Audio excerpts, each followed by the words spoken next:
Recently मेरे दादाजी मुझसे बोले, बेटा हमारी जिंदगी का सबसे बेस्ट समय हमारा बचपन होता है। ये बोलकर वो अपने डायपर में हगने लगे। तो मैंने इस बात पे थोड़ा गौर किया और मुझे पता चला कि यस, बचपन सच में बहुत रैंडम होता है। बचपन में एक बार साइकिल की चेन चढ़ाते समय मेरा हाथ आ गया, तो मैं भाग के अपने अपाहिज दोस्त को भी ले आया कि उसके भी हाथ आ जाए। बचपन में मुझे मेरी दादी का चरित्र सही नहीं लगता था, क्योंकि वो मुझे डेली नया तारा दिखा के बोलती थी वो तुम्हारे दादाजी है। बचपन में मैं थोड़ा भोला भी था, ऐसे फालतू किसी को उंगली नहीं करता था, वरना फिर मैं 9 तक ही गिन पाता था। एक तो तब कोई भी आके गिनती पूछ लेता था, और उंगली करते समय गिनना कितना मुश्किल होता है पता है। बचपन में मैं और मेरा भाई हमेशा WWE देख के लड़ते थे, क्योंकि माँ बाप की चाहते लड़ने लायक थी नहीं। एक तो मेरा छोटा भाई बचपन में बहुत शांत स्वभाव का था, बेचारा स्कूल में भी सीनियर से बुली होता था। हाँ, वो सीनियर मैं ही होता था।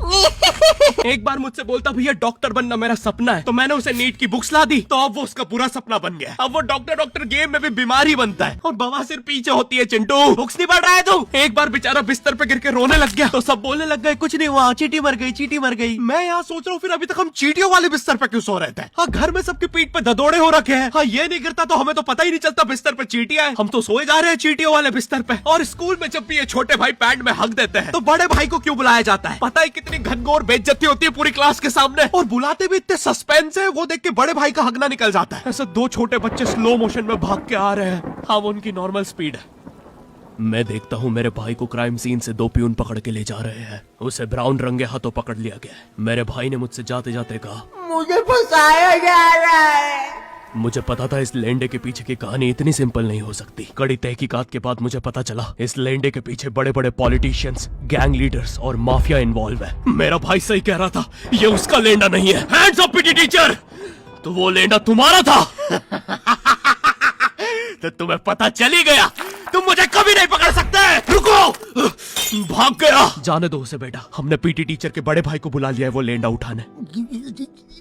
लेंडा आपकी नजदीकी सिनेमा घरों में पड़ा होगा तो देख के पैर रखना। ये चैनल पे जितने भी अजीब और गरीब चीजें तुम देखते हो, ये मैं और मेरे भाई की लाइफ में हमेशा होती रहती है, और इसलिए हमने ये चैनल नॉट योर टाइप बनाया था। मेरे भाई ने कहा तू बोल और मैं एनिमेशन करता हूँ, और लो बन गया नॉट योर टाइप। आपके अरे अभी भी लेंडा लगा हुआ है। बचपन में बोले जाता था कि तुम जितने दांत तकिए के नीचे रखोगे तुम्हें उतने ही रुपये मिलेंगे। तो मैंने दादी की 32 रख दी, तो मुझे 32 रुपए मिले। वो 32 7,000 की थी। जो पिटा हूं ना मैं घर पे, साली स्कैमर दांतों वाली परी चांदी का दांत ले जाके 1 रुपया देती है। दांतों से याद है, बचपन में सब सूखा बॉर्नविटा खाते हैं क्योंकि दांत दूध के होते हैं। ठीक है, ये वाला जोक हटा दूंगा। बचपन में मुझे चुड़ैलों से बहुत डर लगता था। एक बार मुझे चुड़ैल के पैर के निशान दिखे तो मैं उल्टा भागा, पर फिर मैं चुड़ैल के ही घर में आ गया। हाँ, मैं पट्टी में भूल गया था उसके पैर उल्टे होते हैं। तो फिर मैंने सोचा इसका पीछे से सर फोड़ देता हूँ। सर फोड़ने गया तो वो उसका मुंह निकला। फिर से भूल गया कि साली चुड़ैलों के बाल भी मुंह पे होते हैं। आदमी को पता चले तो चले कैसे। जब मैं छोटा था नींद में बिस्तर भी बहुत गीला करता था। मेरी मम्मी हमेशा गुस्सा करती थी कि सोने से पहले सुसु किया कर। अब उन्हें कैसे बताऊं, फिर गीले बिस्तर में मुझे नींद नहीं आती। बचपन में मुझे गुस्सा भी बहुत आता था, तो मेरी मम्मी ने मुझे एक रेड स्टोन की अंगूठी पहना दी, और सरप्राइजिंगली उससे मेरा गुस्सा इतनी जल्दी उतरने लग गया, क्योंकि अब मैं जब अंगूठी पहन के लोगों को पीटता था तो गुस्सा इतनी जल्दी शांत होता था। वैसे ये अंगूठी मुझे एक बाबा जी के आश्रम से मिली थी। जब मैं वो आश्रम में गया था, वहाँ एक बहुत ही हॉट सी बंदी मुझे देख के बार बार स्माइल करे जा रही थी, तो मैंने भी मौके पे चौका मारा और जल्दी से अपना नंबर पेपर पे लिख के उसकी तरफ फेंक दिया। वो बंदी ने भी बड़े प्यार से मेरा नंबर उठाया और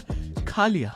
अरे भाई, उसको भूत लगे, वो तब से सबको स्माइल दे रही है। हम भी सुबह से नंबर फेंक रहे हैं, अभी तक 2 किलो पेपर खा गई है। हाँ, अब तुम्हें भी ऐसे रैंडम भूतों या स्ट्रेंजर्स पास नंबर ना फेंकना पड़े प्यार के लिए, इसलिए आओ हैपन पे चले।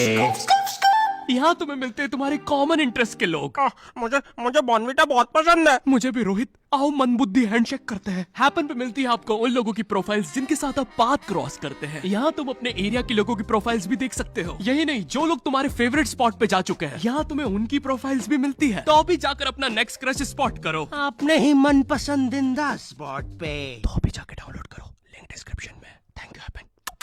बचपन में मेरी मम्मी हमेशा बोलती रहती थी कि बाहर जाके खेलो। अब बाहर मेरे मोहल्ले के बच्चे भाई वो ऐसे अजीब अजीब से गेम्स खेलते थे। कहीं ड्रैगन फ्लाई में रस्सी बांध के उसको पेट बना लिया है, कहीं नंगे भाग रहे टायर के पीछे लकड़ी मारते मारते। मेरी मम्मी को उन पे दया आ रही है कि बेचारे गरीब बच्चे किसी भी चीज से खेल लेते हैं, फिर हमारी कार पलट जाती है। हाँ, वो टायर हमारी कार का था। और मुझे एक बात बताओ, चक्के से खेलने पे वो गरीब कैसे कंसिडर हो रहे हैं? क्या पता उनने कार खरीद के चक्का निकाला हो, क्या पता लैम्बोर्गिनी के चक्के से खेल रहे हो। नहीं, तुम्हें कैसे पता चल रहा है वो गरीब है या अमीर? और एक चक्के से इतनी सारी एक्टिविटी करेंगे ये लोग। कभी चक्के में रस्सी बांध के झूला बना दिया, कभी झूले से फिका के खुद को लूला बना दिया, कभी लूले पे झूला बांधकर हुला हू बना दिया। ये इतने हरामी बच्चे थे, इनके साथ कोई भी घर घर नहीं खेलता था, क्योंकि घर ये जुए में लगा के हार जाते हैं। ये वो बच्चे जिन्हें तुम रिमोट कंट्रोल कार भी दोगे तो उसकी मोटर निकाल के पंखा बनाएंगे। एक बार इन्होंने रिमोट कंट्रोल रिमोट बनाया था। तुम अगर इस रिमोट पे बटन दबाओगे तो इस रिमोट पे बटन दबेगी, बस।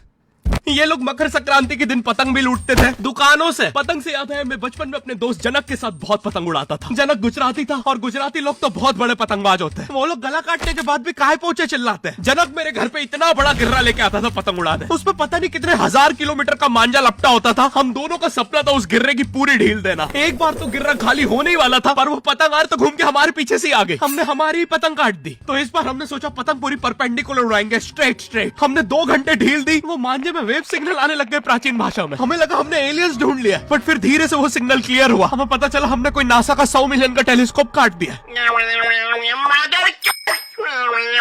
पतंग नीचे ले, टेलीस्कोप काट दिया।